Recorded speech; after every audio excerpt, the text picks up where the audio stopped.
العالمين، والصلاة والسلام على سيد الأنبياء والمرسلين محمد وعلى آله وأصحابه أجمعين. أما بعد، فإن خير الحديث كتاب الله، وخير الهدي هدي محمد صلى الله عليه وسلم، وشر الأمور محدثاتها، وكل محدثة بدعة، وكل بدعة ضلالة، وكل ضلالة في النار. حدثني الشيخ المتقن الزاهد المحدث العلامة السيد محمد عاقل بن أيوب السهارنفري حفظه الله ورعاه ونفعنا بعلومه وحشرنا في زمرته. قال: حدثنا شيخ العرب والعجم الشهير بين الآفاق محمد زكريا بن يحيى الكادلبي مولدا ثم المدني وفاة. قال: حدثنا الشيخ خليل أحمد السهارنفري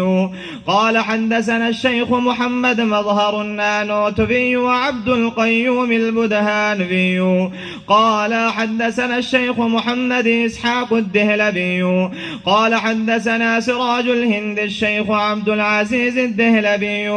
قال: حدثنا الإمام ولي الله بن عبد الرحيم الدهلبي قال: حدثنا الشيخ أبو طاهر محمد بن إبراهيم الكردي المدني قال: حدثنا الشيخ أبو إسحاق إبراهيم بن الحسن الكردي الكوراني الشارزوري قال: حدثنا الشيخ أحمد بن محمد القشاشي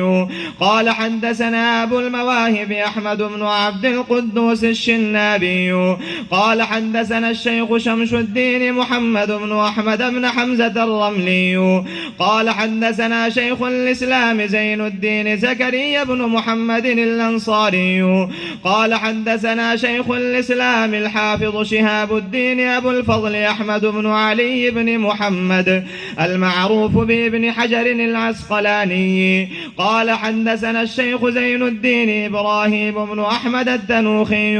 قال: حدثنا الشيخ أبو العباس أحمد بن طالب الحجار قال: حدثنا الشيخ أبو علي الحسين بن المبارك الزبيدي قال: حدثنا الشيخ أبو الوقت عبد الأول بن عيسى السجزي قال: حدثنا الشيخ أبو الحسن عبد الرحمن بن محمد الدابدي قال: حدثنا أبو محمد عبد الله بن أحمد بن حموية السرقسي قال: حدثنا أبو عبد الله محمد بن يوسف الفربري قال: حدثني أمير المؤمنين في الحديث أبو عبد الله محمد بن إسماعيل بن إبراهيم بن المغيرة بن بردزمة الجعفي اليماني البخاري. اللهم انفعنا وارفعنا بعلومهم وعلومكم أجمعين، آمين يا رب العالمين. أنه قال: باب قول الله: ونضع الموازين القسط ليوم القيامة وأن أعمال بني آدم وقولهم توزن. وقال مجاهد: القسطاس العدل بالرومية، ويقال القسط مصدر المقسط وهو العادل، وأما القاسط فهو الجائر. وبه قال: حدثنا أحمد بن إشكاب قال: حدثنا محمد بن فضيل عن عمارة بن القعقاع عن أبي زرعة عن أبي هريرة رضي الله تعالى عنه